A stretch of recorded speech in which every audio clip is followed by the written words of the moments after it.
The next guest is a DJ, label head and community builder whose work runs deep with intention. Hailing from Mulubinba, Newcastle, she is the mind behind Ode, a mixed label and event series that's cultivated a space for not only forward-thinking sound, but also connection through the dance floor, running parties that showcase the underground. She has played at some of the country's most loved festivals and events, including Pitch Music and Arts, Mode Festival, Boiler Room, and the Warehouse Project. Her craft has also featured on some iconic mix series, such as Steel City Dance Discs, Rinse France, and Triple J's Mix Up. A custodian of good club culture and fostering community through DJ workshops. It's a real joy to be sitting down with my good friend, Claire O'Brien. Wow. Thanks. That was really sweet. I'm glad you liked it. Yeah, we were talking about it before, but like as someone with hella imposter syndrome, that's like hard to hear, stuff like that. But yeah, super kind of you. Thanks. No, you've done a lot. We were talking about it on the phone today. It's kind of one of those things that, particularly in the creative world, we're always looking forward and like, what's next? And sometimes it's nice to reflect, and when you have someone do it for you and put it on a piece of paper and then read it out, it kind of really puts it into perspective. You're like, whoa, true, okay, I have done all that. Yeah, reflecting is not often done, but it's cool to see how far you've come. For sure. I reckon this conversation has been in the works for, I would say, the best part of like 2 years. I would want to say, like, when it would have been when we met. I reckon from that point onwards, it was kind of like, we need to make this happen. It'll make some magic. Yeah. Obviously, you living in a different city made things a little bit challenging. And every time you were down here, I was always like, yo, can you do today? Oh, what are you doing this weekend? Oh, I'm busy. That was really, really hard to kind of line it up. But yeah, it's nice though. I feel like you always tapped in. Like every time I was coming down, you'd always be like, hey, do you have time for this? And I'd be like, oh, no, sorry, but... too busy. Yeah. I'm too busy for you, is what she said. No. Quote. That is not what I said. No, it was actually challenging. we always managed to catch up. Yeah. But we never managed to get you in the studio and actually have a yarn. So here we are, and I'm very excited for it. I know your sound quite well now. I mean, we just heard it in a mix to an extent, and you obviously played... before me last weekend. Was that last weekend? The weekend before? Yeah, maybe the weekend before. It was weekend before. Sorry, cooking it. No, you're fine. But I want to know where it all started for you. How did you fall in love with this stuff, all of this music stuff?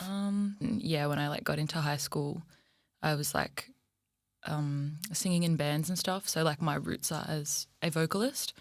So I was singing in like a lot of just like school bands. I was always in choir. I was always doing like the co-curric, like, you know, music things. I was just like, have always been obsessed with music. Like, I don't think there was ever like a defining like point for me though. I remember like being in year 6 and just being like obsessed with Daft Punk. I don't know like when that came about, but yeah, like for years I was just listening to the whole discog. Music roots. I don't know, we were even like texting the other day about like the So Fresh CDs. Like, I don't know, I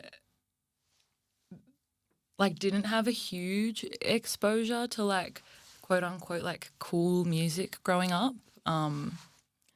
Yeah, just whatever my dad was listening to, I listened to mostly. He had like The Chronic, like Dr. Dre's Chronic. He had like Megadeth and like Metallica and like all the Red Hot Chili Pepper like albums and just like real dad music shit. Like AC/DC. Yeah. Real white Australian dad vibes. Yeah. And yeah, I'm sure there's heaps of others, but I just can't. The amount of genres and tastes that you've just listed off there, so diverse. When did you start dipping into the electronic music world? When was there a defining moment or period for you? I don't know if there was like a defining moment per se, but it was definitely like very organic for me. Like even going back to what I said before about like being drawn to like Daft Punk and like hip hop like beats like so early and like being obsessed with like, you know, the repetitive like kind of nature of those tracks. I feel like, you know, it was kind of inevitable I'd like dance music at some stage. But honestly, like turning 18 and then like going like out clubbing, I didn't really have like a lot of exposure to anything like that like growing up. Um so I don't know, just going to clubs and like everything was pretty like, you know, it's slim pickings in Newcastle. But Yeah, where are you going at 18? yeah, there? 18-year-old Claire O'Brien was going to the Newcastle Hotel Sick. where you played, and that was like peak like, you know, Chris Lake era, like Dom Dollar like era, like Fisher era. Cool. And I was like, there's got to be more than this, you know, like out there somewhere. And So those then- sort of characters played in Newcastle. No, but like that was like the Yeah, it's sound, the you know, sound. it was like tech house. I just found myself like listening to dance music a lot in my spare time and like digging. And I think in lockdown was when I like started to like learn how to mix. But yeah, I don't know. I feel like in Melbourne there's like a really big, obviously there's a really big culture around like dance music and DJing and like maybe I'm wrong, but I feel like there's a lot of access to like be able to learn a skill like that here just because maybe you know someone, especially in this day and age, maybe you know someone who's doing it or like your friend has a set of decks. But like, yeah, I think there was just like somebody had left like a set of decks at like me or my friend's house and like I just happened to be able to like keep them for a while. Like I don't think they needed them back. And I was just on YouTube like learning like how to DJ. And I was like, I started out playing like disco.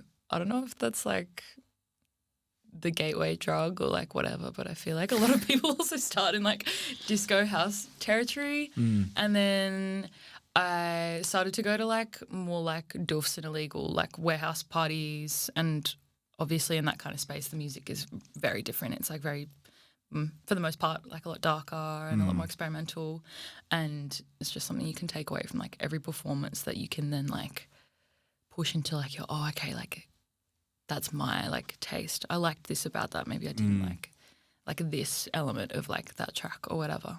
Was there any particular artist that you can remember that was someone that you were like, whoa, that is someone that I really look up to and want to do this, like pursue this further? Was there anyone? Yeah, I think like we were talking about it before, but Kesler. Yeah. Yeah, I think seeing him play when he was performing in Mulubinba was like pretty eye-opening for me because before then I hadn't really seen a lot of like bass music, a lot of like jungle, a lot of like any halftime stuff. It was a lot of like just four to the floor. But, you know, he's incredible. Like, he can play everything. Like, he was playing techno, he was playing jungle, he was playing, like, house, he was playing breaks. Yeah, he dips into absolutely Yeah, and the music was, like, deep and dark, but it was also just, like, so fun. There was never a moment where I was, like, bored. Where did he play? This one guy used to run a party called 404 Newcastle. He actually planned, I don't know if you ever saw that More Energy Festival that was, like... Yes. It didn't go ahead in the end, unfortunately, but that was one run by like one guy. Yeah. Essentially, he like fronted all the risk for that. Was that because there was hectic rain? Or there was a reason why it didn't go ahead? I thought for that one it was just like people weren't buying enough tickets. Potentially. Usually. Which I can totally understand. Like in that like you know area, I just don't feel like that's the popular genre of music. Okay. This guy was like renting a warehouse, just like he wasn't really making any money, just doing it for the love of it. Sick. Which is like they're the best parties. They are. Yeah. They really are. Yeah. And with the Newcastle scene, so like the exposure and like, as you said, the access that a city like, you know, a bigger city like someone like here has is a lot more for Newcastle. Were you seeing more and more pop-up parties like that in warehouses and other spots when you were starting to dive into the electronic music scene a little bit more? When I was starting to, there was probably only like 3 consistent parties that were running. And not super often, but when they were on, they were really, really good. Yeah, okay. Yeah, I guess that was after lockdown. Mm. Or maybe like lockdown was like in the midst of all of that. So, because I feel like there was a huge period where like I didn't go to anything or like hear any music. And so when you're stepping into the world of electronic music, you've got these decks that someone's left at the house. You're learning to spin, you know, all of this world is just kind of opening up and you're like, whoa, this is a thing. So when did it start to get a bit more serious for you? And like, what was happening? Was people encouraging you to like? Yeah, people were so encouraging. Get out there and like submit mixes, or like what was the sort of setup that you were running at the time? I remember recording a mix and then just sending it to like every club in the city and being like, hey, do you want to book me? And then maybe I played like a few bar shows. But yeah, I think things definitely really picked up for me when Steel City Dance Discs reached out and asked me to do a rinse mix for them. I still to this day like don't know like how they found me. Like I wasn't DJing a lot. Like I wasn't like making moves. I was making moves in silence. I was like not doing too much. And yeah, I think that was like heard by and like reached a lot of people. And then yeah, it kind of all just happened like pretty organically. I don't think there was ever like a big moment where I was like, oh yeah, like I still don't feel like I've like made it. But there was never a moment where I was like, oh yeah, that was the show. Like here I go. Like yeah. It wasn't really like that. But yeah, then I started to play a lot more in Sydney and here, and then I played a Dark Mofo in Tasmania. That was like a real big like highlight for me. That's a big nod. You know, like that's sick. Yeah, I absolutely like love that festival. Mulgrab and Steel City, because they're not like affiliated anymore. Like both of those like entities separately have all been like really supportive of me. Still, I'm actually going to Europe later this year. That is exciting. Yeah. I'm excited for you to go over there. It's going to be sick. Yeah, I've never been. Little baby, never been. With obviously all of this happening, you know, things took a turn for you with your hearing and what unfolded there. Can you talk to us a little bit about what happened there and how it started to develop? Obviously you had hearing damage and share a bit about that. It's pretty full on. I remember, you know, we were talking a lot during that time as well when it really started to hit. Yeah, I knew this was going to go up. Yeah. It's kind of like still really like difficult for me to talk about, because obviously when you're revisiting like a headspace where you were in a very bad place, it's like super challenging. And yeah, it's a very personal thing for me to like talk about. But it was in 2023. I was actually playing at the Abercrombie, and the sound mustn't have been tuned super well this particular night. But yeah, like I was 20 or 20. I think I was 21. I hadn't been DJing for super long, maybe like a year and a half. I had always worn earplugs when like punting, but not ever like when I was performing. And this particular night, it must just have been too loud. I woke up the next morning and I had really bad tinnitus. And, you know, I'm sure you've experienced that before. You get home from the club and your ears ring and you go to bed and it goes away the next day. But it just like, it wasn't going away, and I was in a lot of denial about like what I thought had like caused it. like, oh, like maybe like I went for a weird swim and like there's water stuck in my ear or something like that. And I saw like, and then after that it very quickly developed into these sensations where like my ears were feeling super full. I like on a few occasions was getting vertigo, and then I started to like gradually, but this was over like the space of a week maybe, I became like super sensitive to sound, and I was starting to like be in a lot of pain with or without sound exposure. Like if I was just like laying in bed, I was like having all of this like awful pain like in my ears, like referring through, like I had like pins and needles in like my face and like down my neck. It was like, yeah, really awful. And as you would, I was like super freaked out by it. I like kind of like stopped working. I was living out of home, and I like kind of, you know, was spending a lot more time back at home with my family. I just needed like a little bit of extra support, and was seeing a load of specialists, and people weren't like the doctors and stuff. I saw like ear and nose, ENT like specialists and surgeons, and like a lot of GPs and a lot of audiologists, a lot of nurses, a lot of naturopaths, a lot of physios, and like nobody could really like tell me what was wrong, which was very invalidating, you know, to feel like this thing that I could feel was something was like physically wrong. It wasn't just like in my head. It was like very suddenly I had my whole setup like fucked with essentially. And then I found this one specialist in Sydney. I was like on like Reddit. I was like everywhere like trying to figure out what was wrong.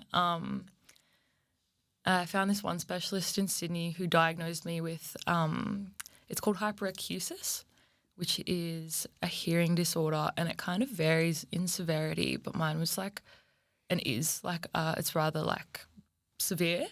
Yeah, you can experience pain. It can be accompanied with tinnitus.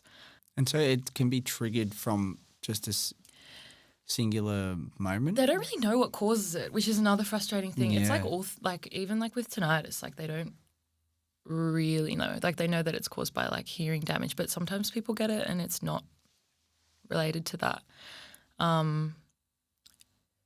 which was also very frustrating. I think that made me, you know, like a lot of like, oh, what ifs? Or like, what if I didn't go to the club? Like, what if I never DJ'd? Like, what if it was like really bleak? And I was, yeah, like quite frankly, like very, very depressed. And it was like, yeah, it was really hard because it wasn't just like I couldn't be involved in music. It was like my whole day to day was like, it was so debilitating. Like I couldn't, sorry. It's all right. Like I couldn't really like go outside or like, sorry. You're all right. If you need a moment, it's all good. It's okay. I haven't talked about it in a long time. Yeah. You just need a minute, like it's chill. It's all good. Yeah. Take your time. If you want another, if you need some water or whatever, like just, if you need a breather, like No, it's okay. it is like, yeah. Yeah, I kind of forget how like difficult it was sometimes because I have like it has come so far. It's still really like I still experience pain and stuff, but it's nowhere near as bad as it was. Yeah, but I couldn't really like go outside. I was spending a lot of my time inside, and it's like all the things you would maybe do to like avoid how you're feeling, like even things like doom scrolling. Like I couldn't even do that with like volume on, like Wow. because the sound coming from my phone, which like is not like that's not a large amount of volume, was like really painful. Like I can't even describe how it was. Like, I remember trying to go to like a cafe with my like mum and dad, and like I had earplugs in and I couldn't tolerate it. Like, I couldn't tolerate like the clinking of the cutlery or the cups or like the Wow. coffee machine being on, or like people like talking. Really? Yeah, people talking, if they were talking too loud, it was really painful.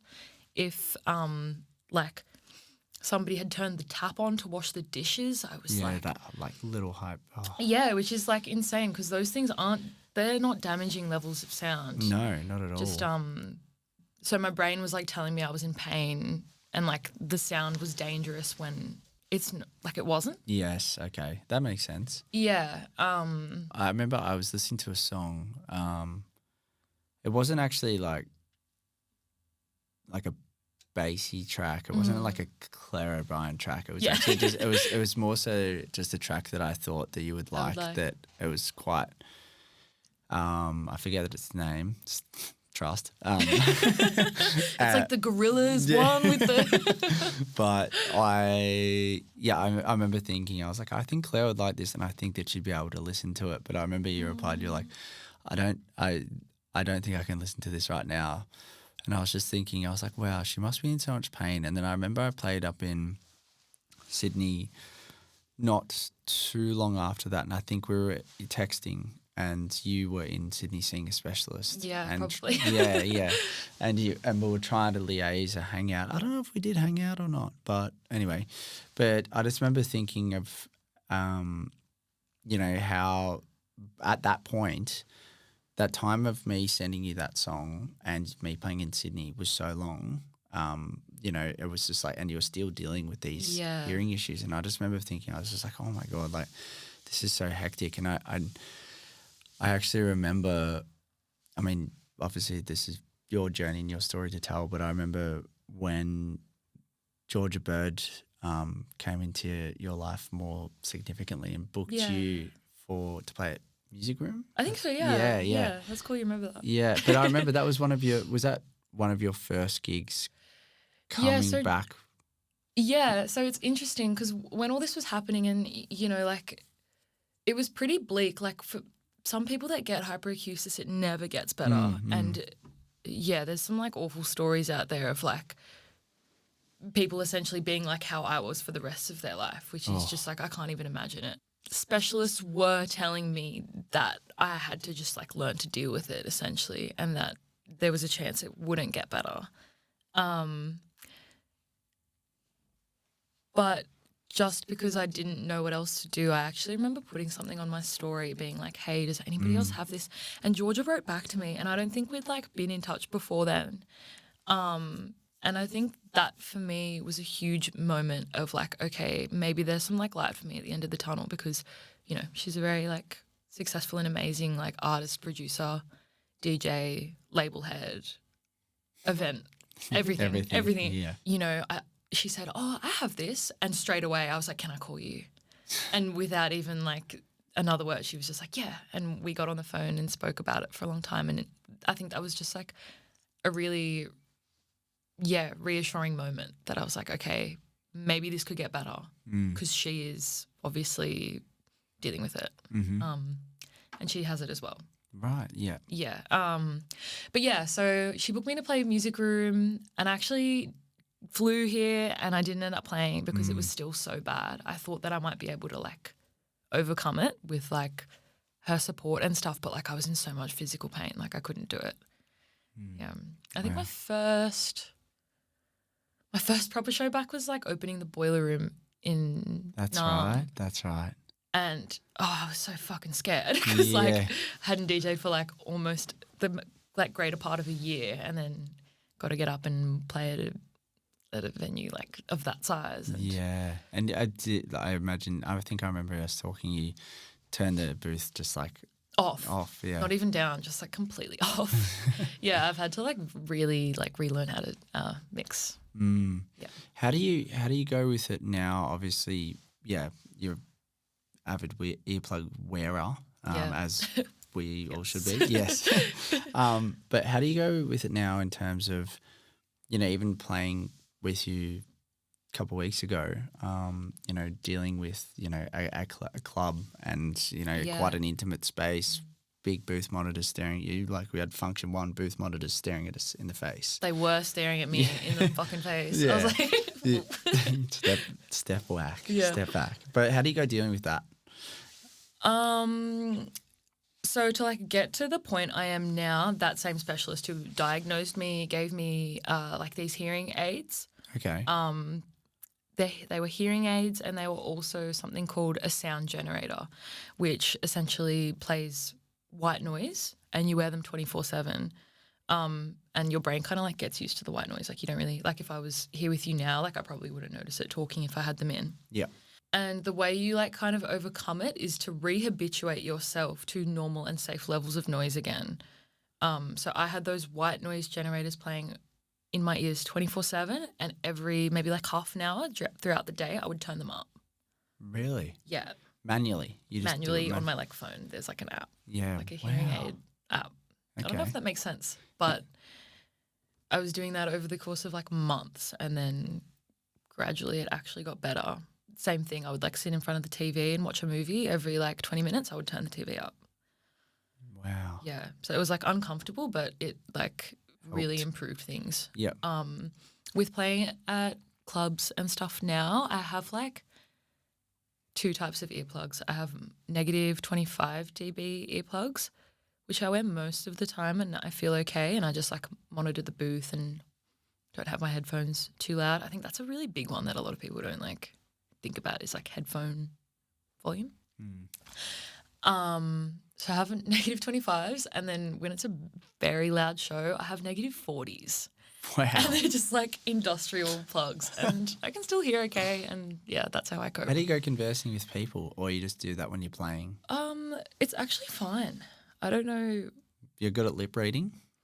I definitely do a lot of like, what? Yeah. What was that? Like I definitely do like a lot Because of like that. negative 40 is a lot. It's a lot. But That's heaps. it's like if you have them in from the start and you like don't really take them out, your ears like they retrain. They get used to yeah, it, okay. yeah. So, yeah, that makes sense. So, But if I'm in like a green room, I take them out. Yeah. Yeah. Yeah, that's interesting because mine are negative like 10, I think. Yeah, But yeah, I find them because I obviously DJ with them. If I have any more, I think I would struggle. But like to have negative 40, wow, that's quite It's significant. when it's really loud. Yeah. Thanks for sharing all of that. I know that's okay. quite a journey, and I feel like that's just touching the surface. it is like that's something we could talk about for like a long time. Yeah. With earplugs, I know I still know so many people that don't wear them. I know, it's so crazy. If I could turn back time and like who knows, maybe I'd be like totally fine if I just like had a pair, even if they were shit. Probably would have been better than nothing. Do you know any? Because that's often the thing. I have people message me saying, you know, I'm looking for some earplugs. What do you recommend? Do you have any recommendations that are affordable? Because obviously the custom made ones are awesome, but they're quite expensive. Yeah, of course. Like custom made earplugs aren't accessible to everyone, but if that is an option for you, that should be the be all end all for earplugs. But in saying that, I understand that's not like that wasn't an option for me. That's why I didn't have them. But like Sets, they're a brand out of New Zealand. They're an all femme run earplugs brand. I think they're negative 26, and they're like everywhere. I think you can get them at like Era 404. Okay. You can buy them online. So many brands are doing like affordable earplugs now, like Loops. I've never tried them, but a lot of people I know use them. They seem pretty decent.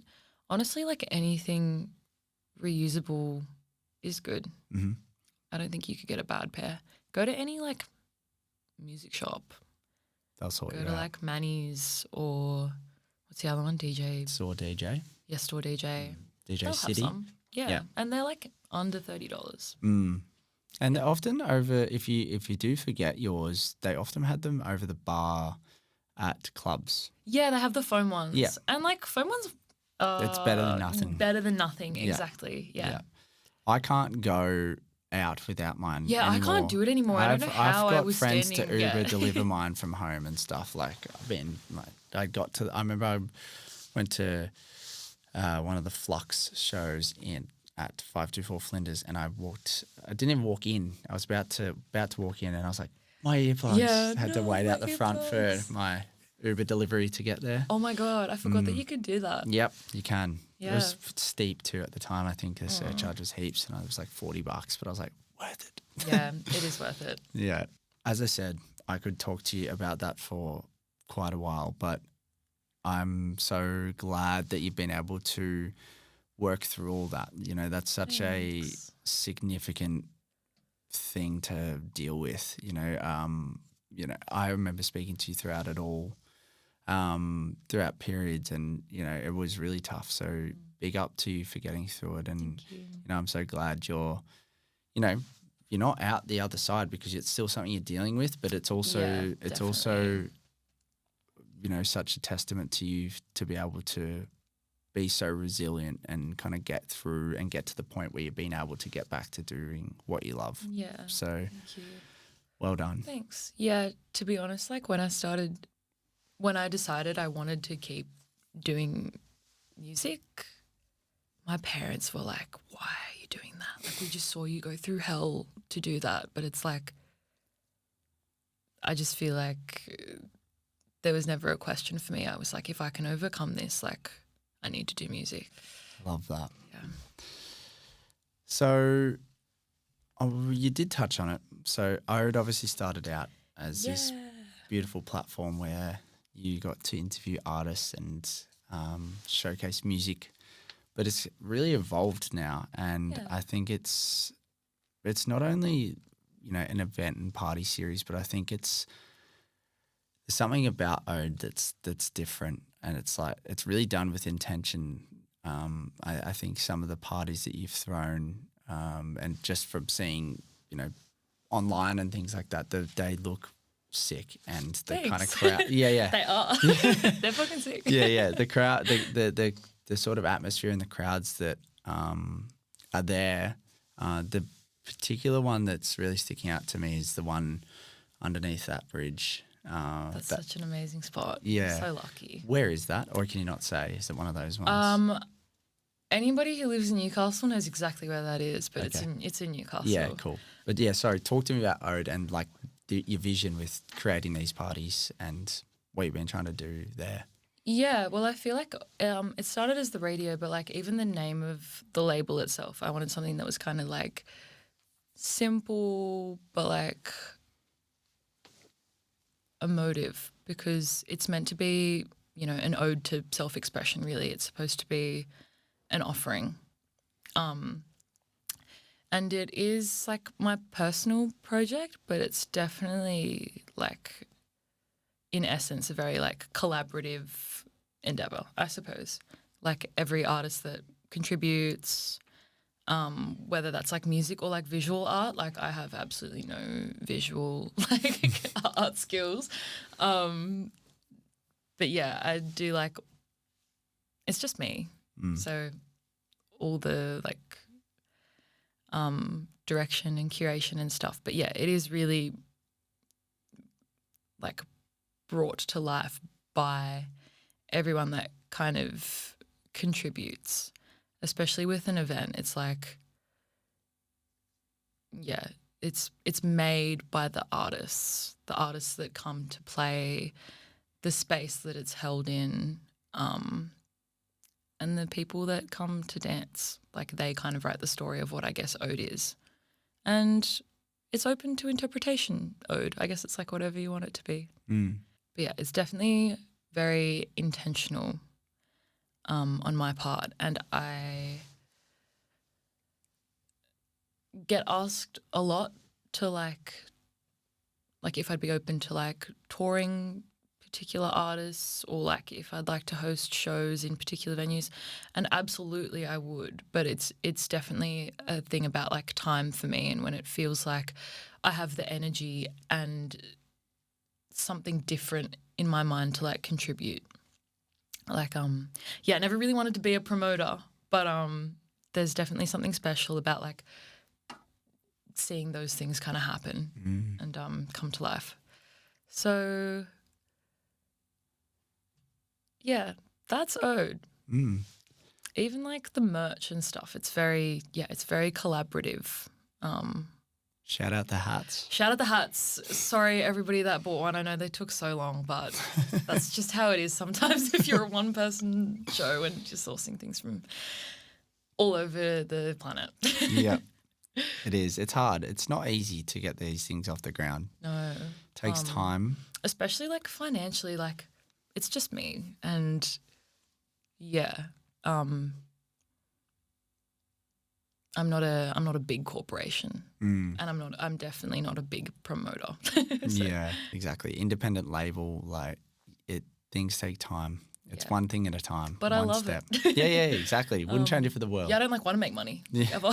Yeah. So, Obviously, Ode is contributing to the scene in such a way, but do you think about your impact as a person and, as Ode and what role that has and what role it's trying to do in the scene? Like when you're being intentional about what you're trying to do you really think about that a lot holistically, or are you kind of like zooming in and being like, okay, this is what I want the party to be like, and then the after effects kind of happen and how it contributes? yeah, I definitely think it's like Does that make sense what I said? 100%. Cool. I definitely get you. Yeah, I was like, land the plane. Yeah.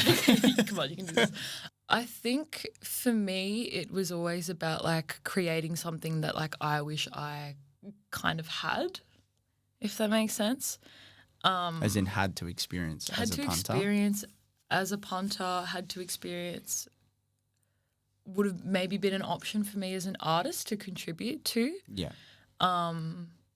Like with the party, we've had like a few internationals play, but for the most part, I feel like I've always just tried to like invite smaller artists who maybe don't perform like as much. I've noticed that. Not on smaller the in a line. sense of like they're small artists, Yeah. but like, they're not huge names. No, that's yeah. I think you do it so well. There's showcasing the underground that's something that really shines through. Also just like people whose music I like genuinely listen to and like. Honestly, the lineups are always curated to be like, I want to see this person play, this person play, this person play, and this person play. So I can bring them all together for the one event. Nice. But yeah, like even having a few like all femme lineups, that's something I never experienced like coming up, especially in Newcastle. Like it is amazing in so many ways, but it's still a conservative, very white place.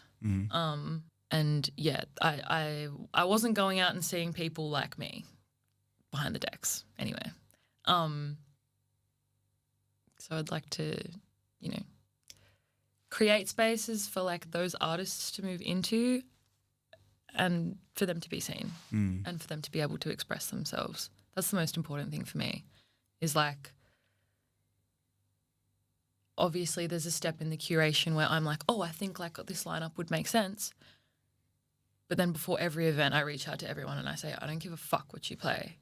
Play what you really love. Like, it doesn't matter what time you're on. Like, I don't want you to think about that kind of stuff. Sick. Because I have trust that like you're an amazing artist and it will all come together. Like, yeah. I like that. And that's nice as an artist or a DJ to kind of have that backing from the promoter or the person. No one's ever said that to me. No.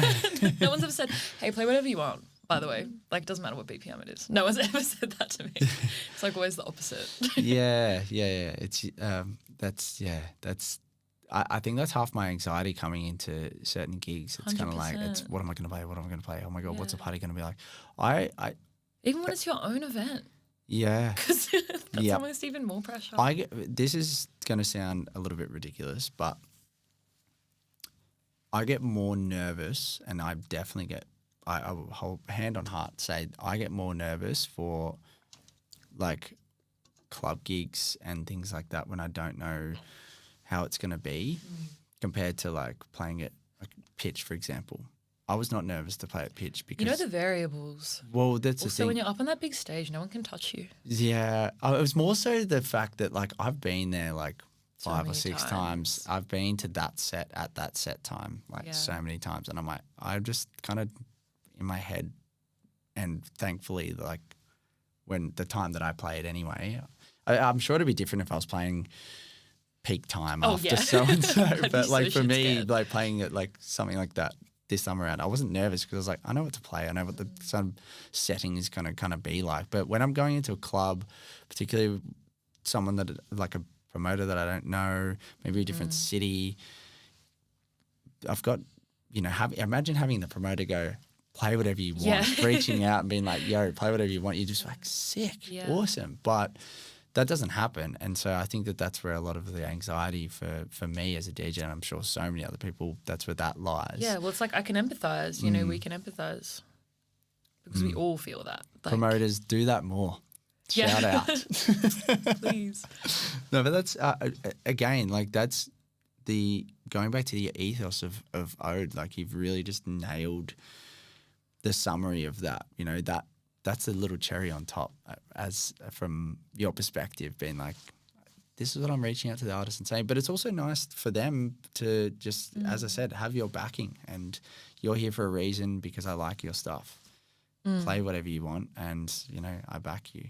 Yeah. It's cool. Yeah, it's very artist-centered and like punter-centered. I also wanted it to feel very safe within, the limitations I had and the resources available to me. I wanted it to be safe. Yeah. I feel like even having, a female promoter, like even subconsciously I'm making like all of these choices to like make individuals, especially women, like feel safe. So that's like nice to, and also have had like that feedback from people being That's great, yeah. Like, I've never been to something like this. I felt so safe. Like, all my girlfriends are here. Like, I reckon, like, maybe 70% of the ticket buyers are always female. Wow. And that's nice too. That is super nice. Yeah. Well done. That's Thanks. like really, that's really special. That's really cool. The word safe space, it's, a term as safe as possible. It's a term that it's a term that's really, really important in this day and age. But it's an interesting one because it's like, how do you facilitate a safe space? I've spoken about this on the podcast with some artists before. There's definitely things you can put in place for sure, but there's only so much you can do to an extent, like with with people that are coming in the door. 100%. So it is quite it can be a really difficult one to manage. But for you to have that feedback from people must be so pleasing. It is nice. Maybe this is a little bit overboard, but like for the first like maybe 1 or 2, I was like every ticket buyer, I was like looking them up, being like, who is this person? Do we have mutuals? Do they look chill? But you obviously can't do that forever. How do you think that you try and facilitate creating a safe space? Well, I say within my resources and limitations, because running a Renegade, an outdoor party, it's like you don't have the infrastructure of a building, of security, of like licensed bar staff. Like we're not like serving alcohol. It's all BYO. And those things can like definitely feel scary. Like my worst nightmare is like someone hurting themselves or, having an accident or being assaulted or like ODing. Like they are like my absolute like worst nightmares.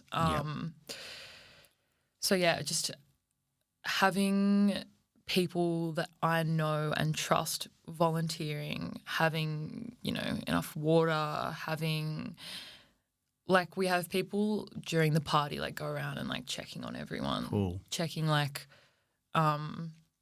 making sure like everyone's okay. We have earplugs, stuff like that. Nice. First aid kits, like just as much as possible, but like I guess that's just like the risk of throwing something like that is like you can never know.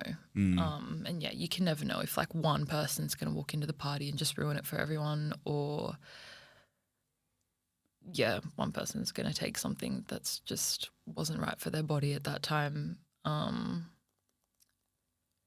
yeah, just like little things like that, and do what I can. Exactly. I think that's it. Like you can only do what you can. Yeah, like they're the practical things. Yeah, There's but obviously that's other things like, I don't know, even the way I think it's like presented, it's not like I'm like big outdoor bush rave. Yeah.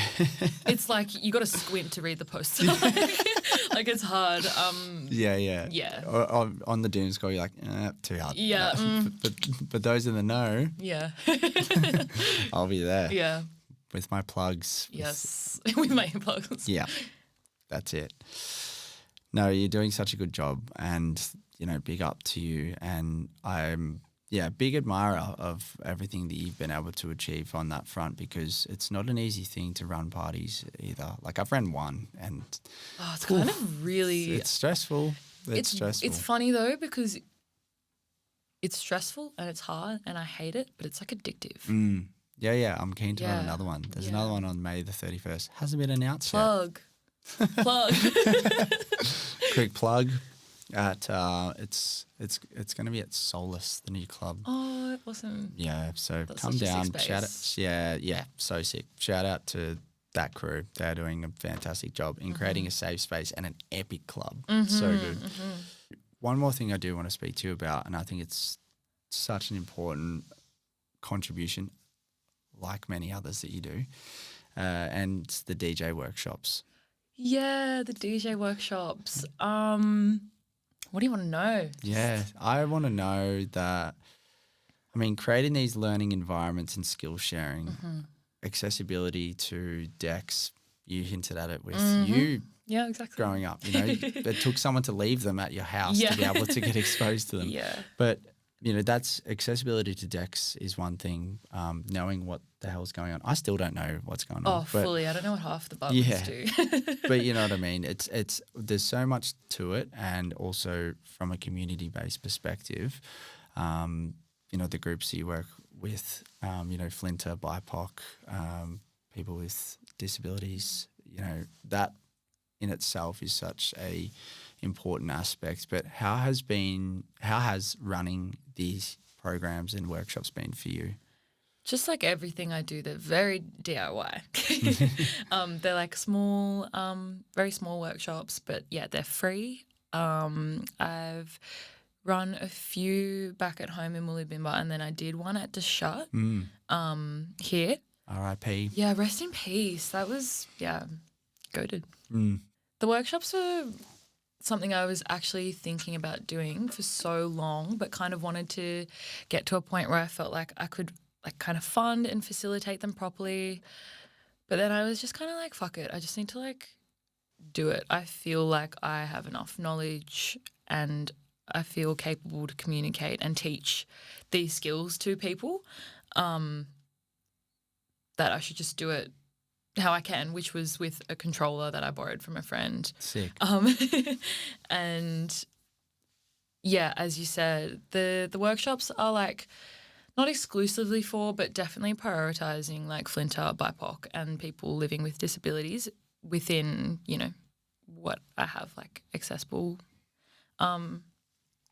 And yeah, I was thinking about doing them for ages, and they were always super important to me because, again, kind of like the parties, I wish I had something like that for me. I had like maybe one female like mentor, I suppose, when I was starting out, and she was so generous with her time and like all of her resources, but that wasn't, a big community thing where I could feel like I belonged kind of in something a little bit bigger. And I was definitely really nervous for the first one, but it was really sweet to see so many people come and be engaged and be talking amongst themselves and just like being friends, and then leaving, being able to mix within like an hour and a half. Wow. Everybody could do a pretty solid transition. And, exchanging details and, like, keeping in touch. Some people could already DJ, some couldn't. Didn't matter.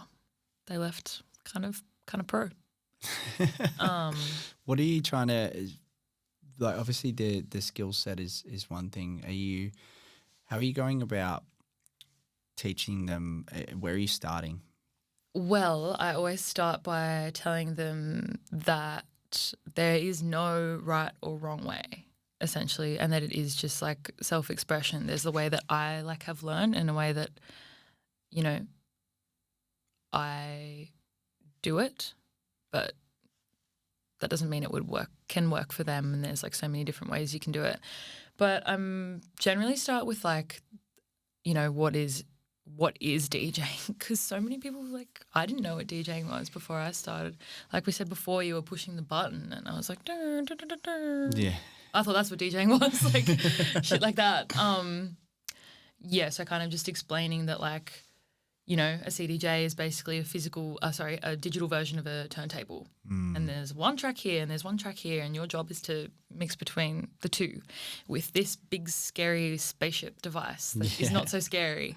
So essentially like that, and then song structure, beats, bars, things like that. Like, I don't know, I don't really like count or anything like that anymore. But for a lot of people, they like haven't even like heard the concept of what like a beat is before. And that's obviously really integral to like being able to DJ. Pressing play, beat matching, EQing. That's it. Nice. And then like effects and filtering. It's, as I said, it's such an important part of the future of the dance music industry. It's so important to create these diverse environments. Yeah, because we need more representation. Exactly. And, we talk about, all right, well, there's promoters that complain out there that go, oh, there's not enough people of colour. I've already booked that person so many times. But these, or there's, that sort of person doesn't play the sort of music that I'm after. But what these workshops help facilitate is actually bringing more people from these marginalised groups and from these all walks of life to these environments to help. And it's growing it up from the grassroots. 100%. And that's going to flow on effect. And we're already seeing it, There's people like Priya, for example, is someone who came through DJ Sarah's workshop. Yeah, like I'm definitely not the only person doing like amazing work like this in the community. Exactly, but that's how you can see it unfolding, which is really, really important. And so, people like yourself, people like DJ Sarah, people like Kaylin Crabb, just to name a few, they're the people, and you're the people that are helping this scene step forward, so you should be so proud of what you've been able to achieve and contribute on that sense. And all of these people are so lucky to be able to have someone to teach them. It's not an easy thing to learn. As you said, there's it's not hard either, though. I feel like if you have someone like really just like take the time with you, it's for sure. Yeah, exactly. Not as intimidating as it might seem. Yeah, it's almost just like, because there's so much there. It's like, where do I start, And it's actually just about a bit of hand-holding for the start, and then it's like, do it your way, as you said. Yeah. So hats off to you. Well done. You're killing it. I love it. And it's, I'm really, grateful that there's people out there like yourself that are doing this stuff. You could do it too. I could, you could run a workshop too. I don't know. I ask Ella. I'm really bad at, like, I remember being at home with her.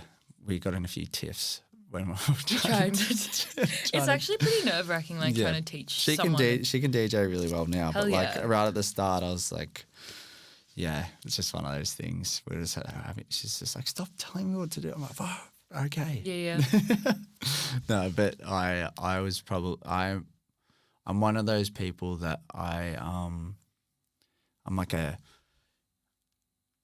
I easily like want to touch like I want to put a loop on or something like that, rather than like let the person do their like thing. you want to do it all for them. Yeah, no, Or I not wouldn't. for them. You want to help. Yeah. Yeah. You know what I mean? It's almost like instinctively like Yeah. want to do this or like get it in time or something like Yeah. that. I've definitely gotten better, but that's why me and Ella were having a tiff.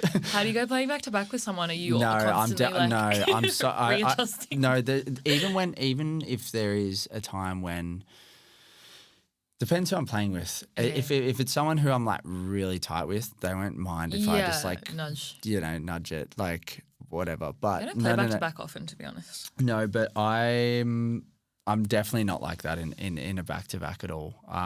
Just I haven't taught swear. I haven't I haven't taught many people how to DJ at all. I've probably one, Ella, and I didn't even teach her. It was Shout just out like, to Ella, happy birthday. yeah, shout out to Ella, happy birthday for last week, love you. But that was why we were tiffing, is because I was just Doing too much. Yeah. Do less. Yeah, I just needed to let things flow in her own way. But she killed it. Let's get on to the listener questions, and then we've got Ricky's Quickies. Let's go. So listener questions. Were there any crazy ones? Or like joke ones? There was one joke one. Yeah, I'll get Who's it from? I'll get to that. Okay, sorry. I'll get to that. So first one comes in from Lock Sard. What's up, Loxard? Said, any tips for new local-based artists? That's such a broad question. Like, new local-based artists?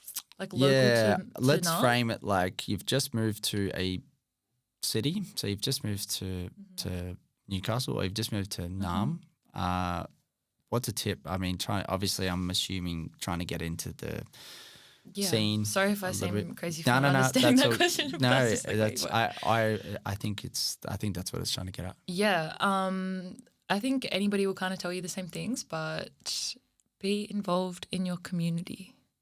Go to events. Nice. And like, I think there's a difference between going to events and like meeting the promoters and like doing all the like the networking blanket term for that versus like, coming and like being yourself and being authentic. And if somebody, can relate to you and likes you, they'll give you like a chance on their party. And you want someone to relate to you authentically. You don't want somebody who's just like gonna put you on like the early time and then like that's it and like never talk to you again. Like it's really important to like build those friendships and those relationships. That's what I would say. Nice. It's just like be involved in the community, go to events, obviously practice DJing. Yeah, there's so many things I could say, but I think that's like kind of the main one. What do you think? I think, community contribution's the biggest one. I think for me. Because you can be sending people mixes, but if you're just, an account with a name. There's so many other people out there. Yeah. So many people out there trying to do the same thing, which is great. But, I think that authenticity shines through above all for me. Anyway. Yeah. Nice. This one comes in from Sarah O'Sullivan. What's up, Sarah? How is the scene in Newcastle different to those like Sydney or Melbourne?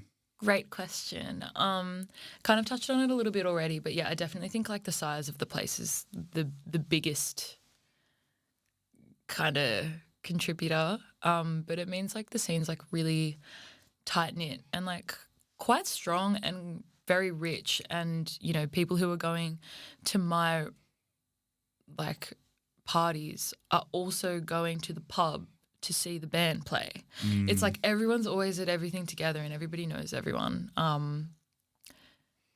which is really special, I think. I think that's probably like the main difference is just like the size. We don't have as many venues. So, I think dance music events, I think generally on the more commercial side, not in a bad way, but like generally more commercial, or they're pushed to be in illegal spaces. Okay. Yeah. Which sounds like you have those here as well. Well, it sounds like you do. You have things like that here. So. Rickton 6, who are your inspirations currently musically? Hey, Rickton 6. Currently, I think I'm definitely looking over to places like New York and France for inspiration. In New York, there's this crazy femme bass, experimental bass label called Kindergarten. They're really sick. Also, artists like James K, like a little bit more down tempo, trip hoppy, beautiful, like ethereal vocals. Very sick. She's very cool.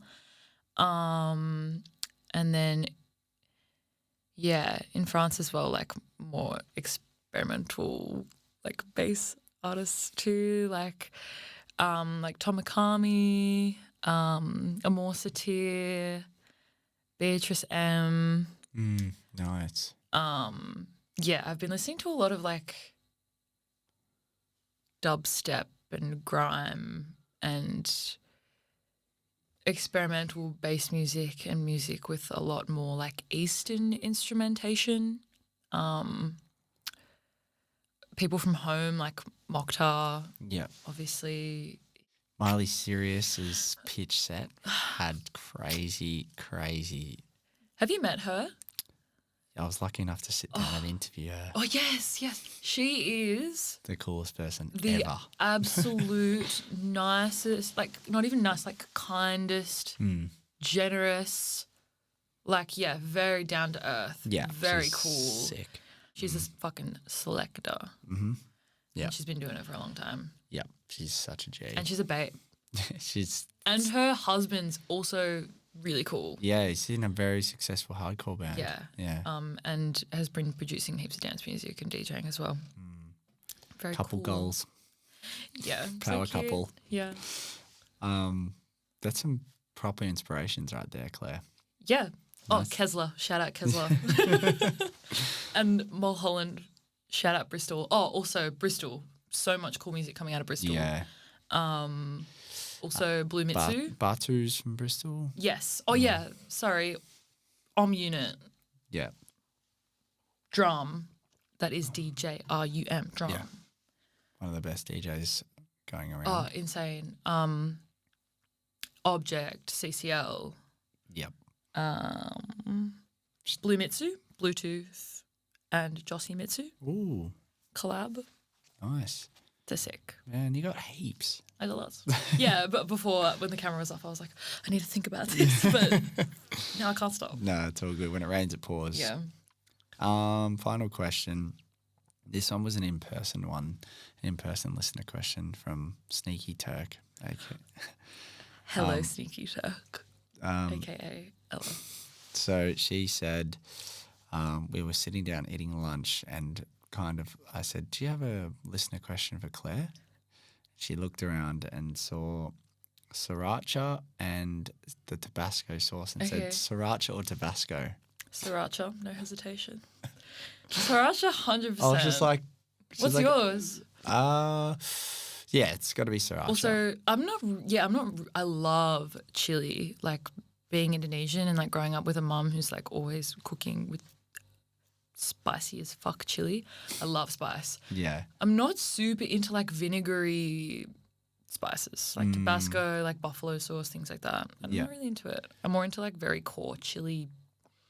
What about Sneaky Turk? What's her chili of choice? She's sriracha, definitely. I feel like she's like dual wielding like both bottles. Yeah, and she's like, yeah, it's interesting because I feel that people are either like, I'm like classic white Australian guy. Like I like all spice. Yeah. I feel that like if you haven't come from a certain upbringing, you're either one side or the of other. yeah, So true. Yeah. I never thought about that so much. Yeah. As I have been right now. Yep. All right, we've come to the final segment, which is Ricky's Quickies. So, are you ready? Yes. Quick fire questions. Don't want you to think too much about them. Okay. Favorite venue to play at?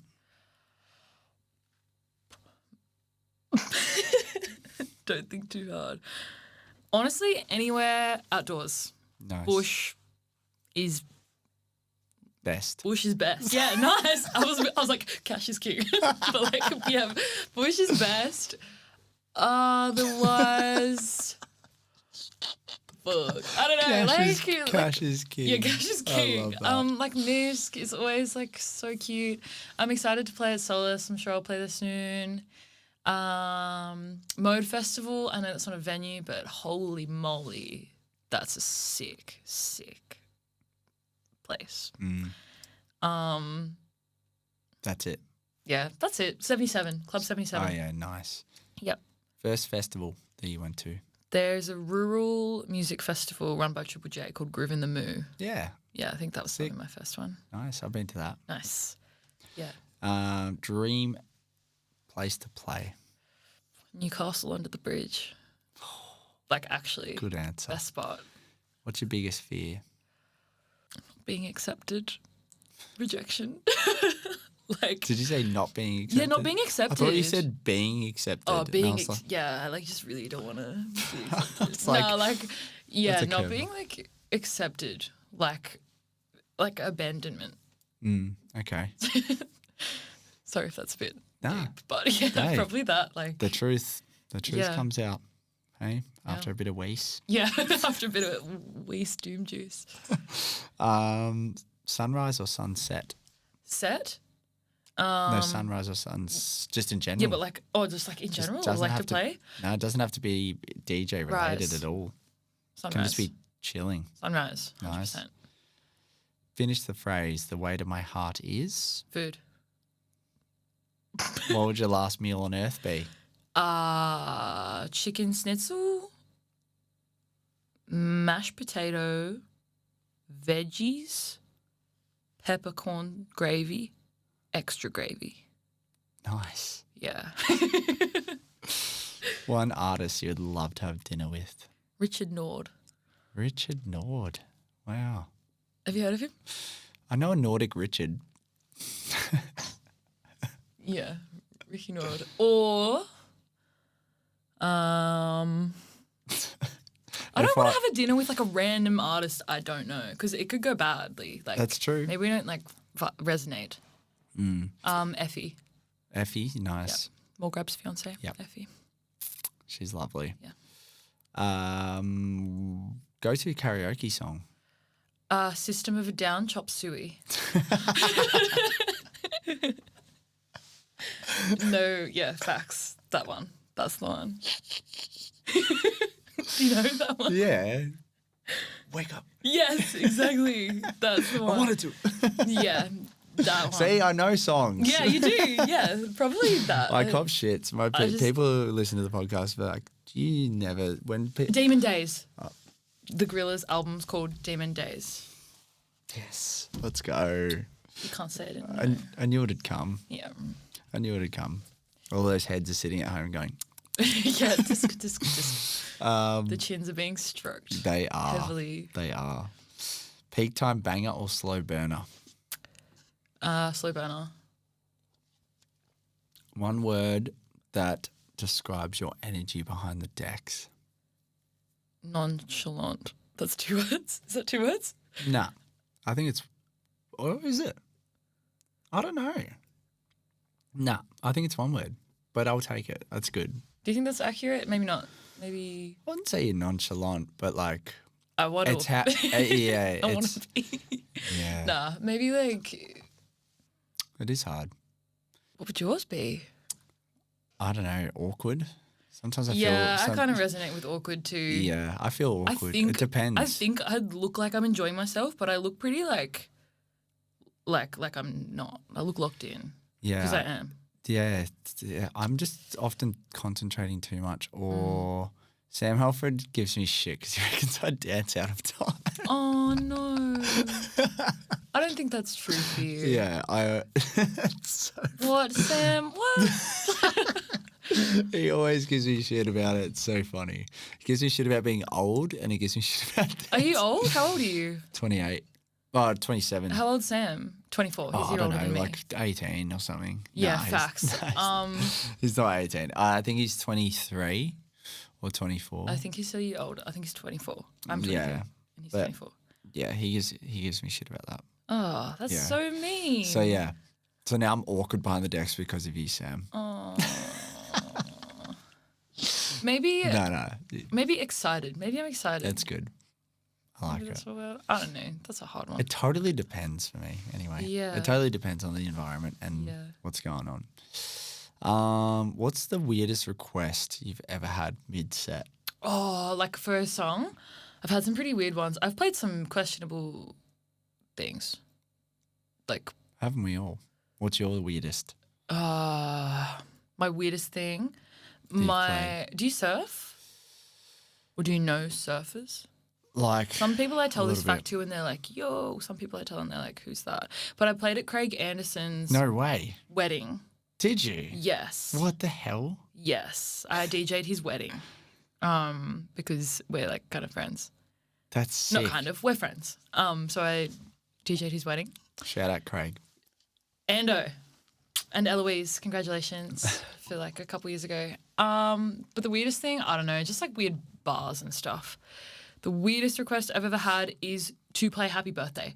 Really? Yes, to play Happy Birthday. Nice. Like a Spotify Happy Birthday version that I didn't have. What about the Newcastle train announcement? Oh yeah, that's not weird. That's iconic. It is iconic. You guys will hear that all soon. Yes. What does a perfect dance floor feel like to you? Rammed, Mm. full, but enough room to dance. Everybody's loving each other. Have you seen the stag do like meme? And he's like, everyone's loving each other, absolutely loving each other. All the lads, all the lads. Yeah. That's what the perfect dance floor looks like. Shot, pint, sick. That's a perfect dance floor to me. Came home, slept whole day. Yeah, that's perfect dance floor energy to me. Really? Yeah. A bunch of white dudes on a stag do. Okay, yeah, facts. I don't know, like people are shaking ass, like no phones. I don't know. I'm not like a purist with the phone things. I feel like people aren't really getting their phones out a lot for me anyway. People are locked in. That's good. Shaking ass. I want people shaking ass and having a good time. I don't care if they're facing the front or facing the back or facing each other. Just having a good time. Sick. Yeah. USB corrupts mid-set. Oh. What's your move? Rats. Yeah. What do you do? I call for help. Yeah. It's like, help, somebody. I need a USB. And then out comes Ricky Nord with his crazy USB of bangers, and then I'm saved. I don't know. No, we'd probably go to like an emergency loop, right? Yeah. Or no, like corrupt. Corrupt. I don't have a spare. Don't you? No. You run the gauntlet. Yeah. God. Danger is my middle name. Yeah. That's terrifying. I would plug in a mic and start singing. Nice, because you're a vocalist. Yeah. Yep. Beautiful. What would you sing? System of a Down chop suey. Or that scene in Mean Girls where they kick out the boombox thing and then they have to sing like what a bright time, it's the right time. Oh, true. That. God, I haven't seen that movie. Jingle Bell Rock. Jingle Bell Rock. Mm-hmm. Regina George. Yeah. Shout out. Okay. It's your last ever gig. What do you close with? Can't say System of a Down chop suey. Yeah, fuck. Okay. Straight Lines by Silverchair. Wow. What a nice. Am I right? Yeah. Or like what? So good.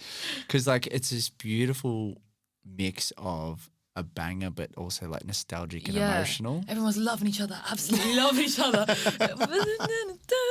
Yeah, it'd be sick. That song got played so much on the radio. That song for me is so formative. Like when I was kind of, I don't know what year it came out, but like when I was listening to the radio, I reckon every time I got in the car to go to school, that song would be on. That's sick. Waking up strong in the morning. That's the one. That's the one. Iconic shit. Yeah, I think that'd be a really good closer. Last set ever. It would. Yeah. Well done. Nailed it. That was quick as too. Really quick. Yeah. Maybe I'll regret it later. Maybe I'll say, "Ooh, I should have done that one." But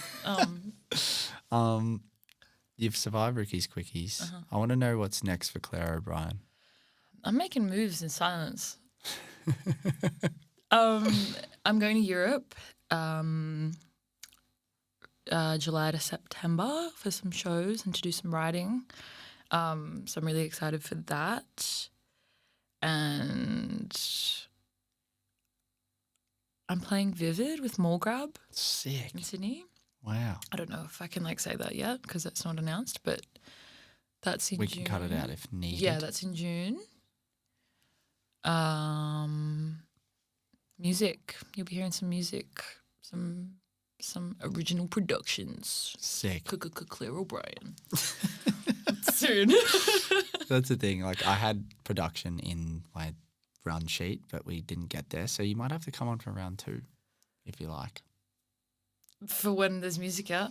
Well, yes. Mm-hmm. Yeah. But like just in general, this has been so nice. Yeah. Sorry, we've been talking for so long. No, it's good. But yeah, I'm putting out some music. Big things coming. Big things coming soon. Like, I don't know, more Ode events. Ode, I just launched a new mix series with Ode. That's like independent of radio because I'm ADHD as fuck and can't coordinate myself to a schedule. Right? Yeah. That's I love kinda it. I think the Europe thing will be like pretty. That's a substantial amount of time out of my program this year. For sure. So, yeah. Exciting stuff. Yeah. Thank you for coming on the show, Claire. Thanks for having me. It was very special. Very nice to sit down and have a yarn with you. And thanks for sharing everything you're doing. As I said to you, like you're doing so much amazing stuff. And you should be really proud of what you've done. And I'm excited for what's to come. Thanks. That's really sweet. I'm excited for what's to come for you. Big love, my friend. Yes. I'll see you soon. Thanks for having me.